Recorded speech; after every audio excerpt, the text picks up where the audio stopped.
Good day mga ka-Fixit! For today's episode ng Fixit Dennis, I will share with you how to drive on spiral or circular ramps mga ka-Fixit. Multi-story parking lots, usually makikita ito sa mga malls, no? Na merong multi-story parking mga ka-Fixit. So itatry natin yan ngayon at ipapakita ko sa inyo kung paano ko yan ginagawa. Kaya kung interesado kang malaman ng lahat na information tungkol sa particular topic na yan, tumuto ka lang sa video na to. Fixit Dennis, fixing the way we drive.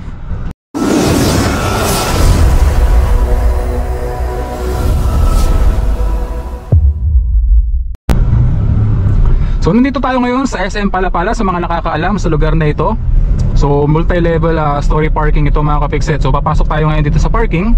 Pero bago pa natin gawin yan, ang unang-unang tip na dapat mong malaman is open your headlights mga ka-Fixit. So yan, naka-open na headlights natin, hindi pa ako naka-high beam. I just opened my headlights on low beam mga ka-Fixit. So may mga parking na kagaya nito na kailangan magbayad bago ka pa pumasok mga ka-Fixit. So wait lang at tayo ay magbabayad.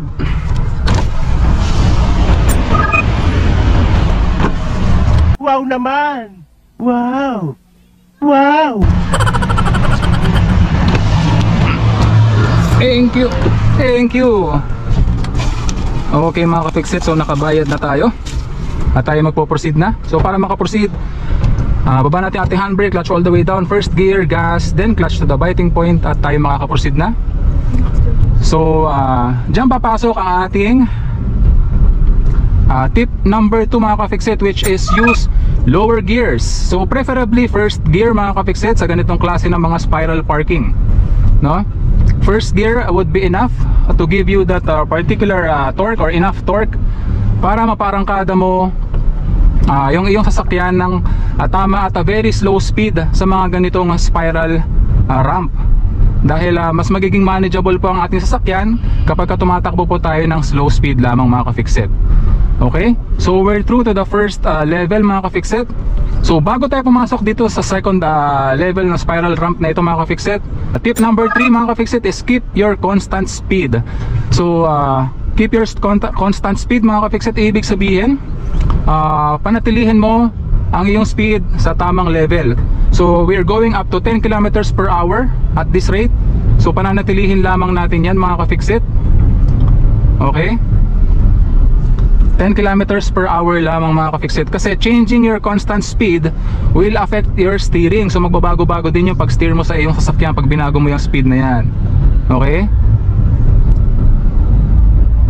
Okay, so we're through to the next level mga ka-Fixit. Tatabi ko lamang muna dito bago tayo mag-proceed sa susunod na spiral parking para makasingit na po yung nakasunod sa atin. Okay mga ka-Fixit, so tip number 4, no? Keep your distance mga ka-Fixit, no? Keep distance. So ibig sabihin, don't tailgate mga ka-Fixit. Create a distance between your vehicle and the vehicle in front. Kung meron kang sinusundan na sasakyan, no? Be a defensive driver. So wag nating i-assume na kung tayo ay defensive driver na defensive driver din yung sasakyan na nasa unahan, or expert driver yung nasa unahan na sasakyan na iyong sinusundan. So number 5 natin mga ka-Fixit, keep your vehicle centered mga ka-Fixit. So use your side mirrors mga ka-Fixit and your windshield ng iyong sasakyan para mapanatili mo yung iyong sasakyan na nakasentro sa iyong dinadaanan na kalsada. So dito medyo pababa na tayo ngayon sa circular ramp na ito mga ka-Fixit. So papakita ko sa inyo paano maging sentro yung ating sasakyan dito gamit yung ating side mirror at yung harapan ng ating sasakyan. So meron na akong ginawang video tungkol sa topic na to. It's a detailed video on how to stay centered on the road while you're driving. So kung di mo pa napanood yung video na yun, maglalagay ako ng link ng video na yun sa upper right portion ng video na to and sa description below para mapanood mo. Okay? So sa mga ganito namang pagkakataon mga ka-Fixit na kailangan natin bumaba sa isang circular ramp, so gagamit lamang po tayo ng pinaka low gear. So first gear lamang. So clutch all the way down, engage natin yung first gear, nakababa na yung handbrake ko.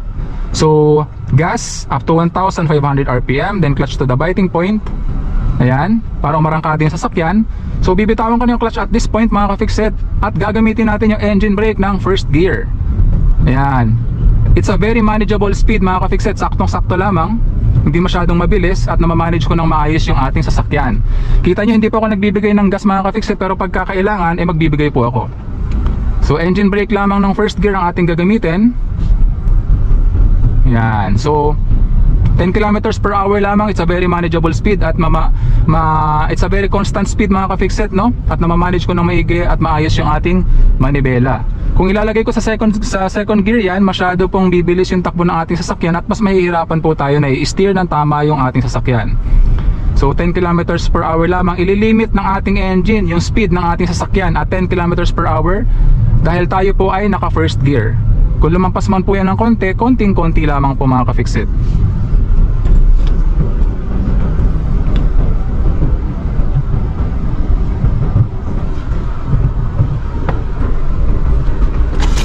At kailangan ko ipakita yung ticket natin dito.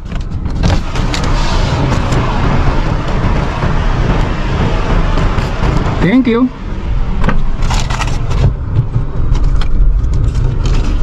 Okay mga ka-fixit.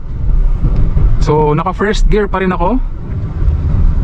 So engine speed ng brake ng first gear mga ka-fixit, pero magdadagdag ako dahil medyo sobrang bagal ng takbo natin. Yan. So pwede naman mag second gear mga ka-fixit, kaya lang yung second gear kasi would limit your speed around 40 kilometers per hour. So masyado pong mabilis yun para sa spiral ramp na ito. Ayan, bibilis po yung takbo natin. So kailangan kong tapakan yung foot brake. So para ma-lessen po natin na tapakan yung foot brake at baka mag-overheat po yung ating foot brake at mawalan tayo ng preno, ilalagay po natin sa first gear sa ganung pagkakataon to limit our speed at 10 kilometers per hour, 10, 12, 13 kilometers per hour, depende po yan sa sasakyan. Pero usually on most vehicles, the transmission would limit the speed of the vehicle around 10 kilometers per hour on most cars po mga ka-fixit.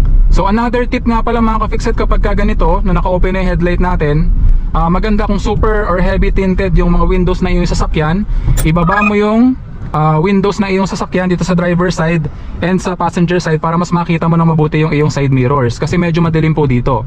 Then syempre mag-a-adjust po yung ating mga mata pagpasok natin sa madilim na spiral ramp na yan kung galing po tayo sa isang maliwanag na kalsada kagaya po nito. So mag-a-adjust pa po yung mata natin kagaya ng pag-a-adjust ng mga lens ng camera para makafocus po, no, kapag nagbabago po yung lighting ng area. So ganun din po yung mga mata natin mga ka-fixit.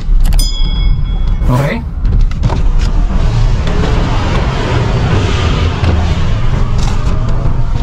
Okay, so akit ulit tayo, first gear ulit ng ating gagamitin mga ka-fixit.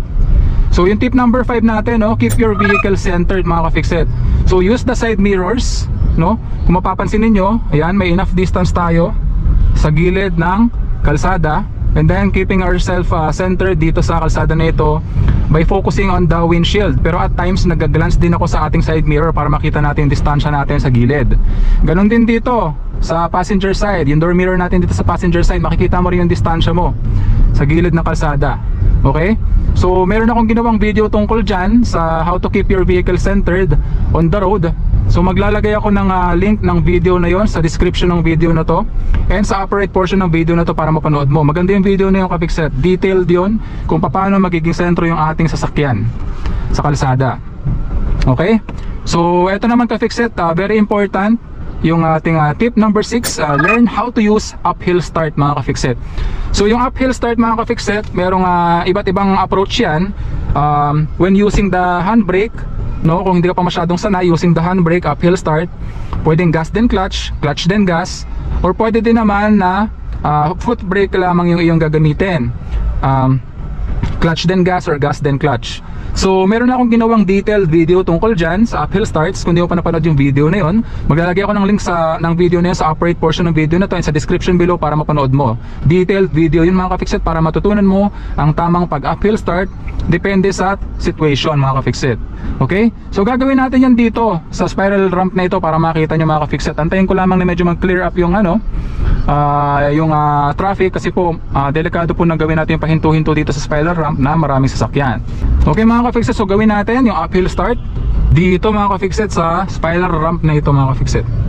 So importante keep your distance kagaya niya, no? Keeping our distance at the vehicle in front.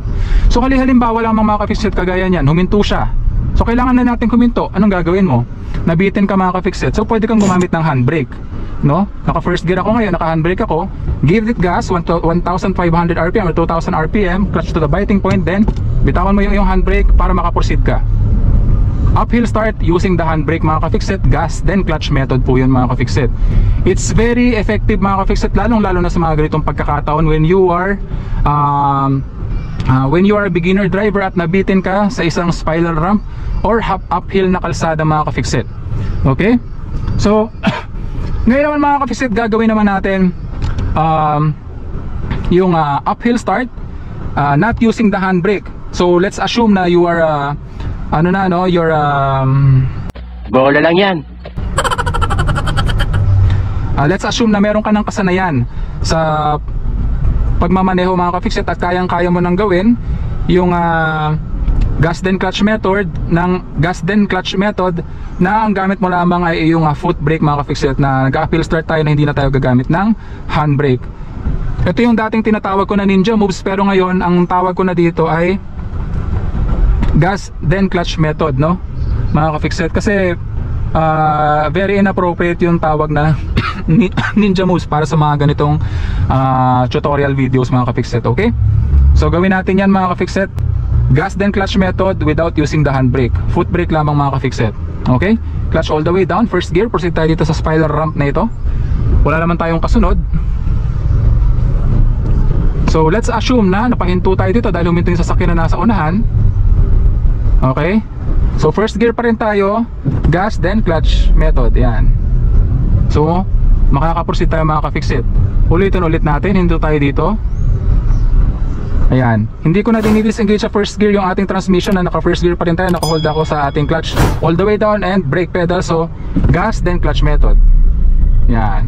So kita nyo naman mga ka-fixit, hindi po napa-atras yung ating sasakyan, no, sa paggawa ko nyan. Kasi meron po mga nagsasabi mga ka-fixit na aatras daw po yung sasakyan kapag ka gas then clutch method yung ginawang method sa uphill start, no, using the foot brake only without applying the handbrake. So possible naman po na magawa po natin ito, yung gas then clutch method, na hindi po mapapaatras yung ating sasakyan. Bibilisan nyo lamang po yung pagtimpla. Pagbitaw nyo sa iyong foot brake, bigyan nyo agad siya ng gas. Okay, then habang binibigyan nyo siya ng gas, then lift the clutch to the biting point para makaarangkada yung iyong sasakyan. Kapag mga ganito spiral ramp or uphill ramps mga ka-fixit, it's very effective to give it gas or create around 2,000 RPM of revs from the engine bago mo ilagay sa clutch biting point yung clutch. So mabilis lamang yun kapag alam mo na yung 2,000 RPM sa iyong accelerator pedal. So importante rin na napapractice po natin yung pagbibigay ng tamang RPM through the accelerator pedal by practicing mga ka-fixit. So yung detailed video ko niya ng uphill starts, panoorin mo para malaman mo kung paano ginagawa yan. Okay, so try naman natin ngayon mga ka-fixit yung clutch biting point then gas kapag ka maganditong spiral ramp mga ka-fixit. Okay, so nandito na tayo mga ka-fixit. Hihinto tayo dito dahil halimbawa napahinto yung sasakyan na nasa unahan. So naka first gear pa rin ako mga ka-fixit. So clutch biting point then gas para makaarangkada yung ating sasakyan. Okay, yan. So hinto ulit tayo dito, halimbawa napahinto yung sasakyan na nasa unahan. So clutch biting point, antay mo manginig yung makina then gas para makaarangkada yung iyong sasakyan. Yan. So sa mga ganitong pagkakataon mga ka-fixit,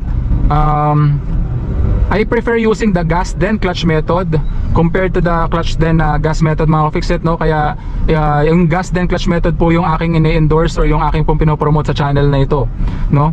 Sanayin nyo po yung sariling gawin yun, sarili ninyo na gawin yung ganong method, dahil yun po yung mas maganda sa mga ganitong klase ng senaryo. Hindi ka mamamatayan ng makina kapag nasanay ka dun sa method na yun. So gas then clutch method, gumagamit ka man ng foot brake or gumagamit ka man ng hand brake, it goes on both ways and very effective on both ways mga ka-fixit.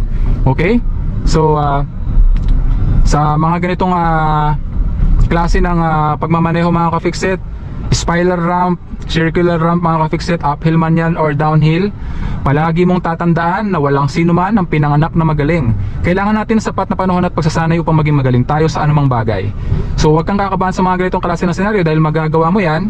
Kailangan mo lamang na paglaanan ng oras at panahon yung iyong pagpapractice. Okay, so very effective na practicein mo muna yung uphill starts on a uphill road na walang masyadong dumadaan na sasakyan para makasanayan mo siya at magagawa mo siya sa mga ganitong klase ng pagkakataon. Okay mga ka-Fixit? So that concludes our episode for the day. I do hope na sana may natutunan ka sa video episode natin ngayong araw. Kung di ka pa subscriber ng channel ko, please consider subscribing. Please like, leave a comment, and share my videos para makatulong din po sa iba. So once again, I'm Dennis of Fixit Dennis saying, hanggang sa muli, paalam!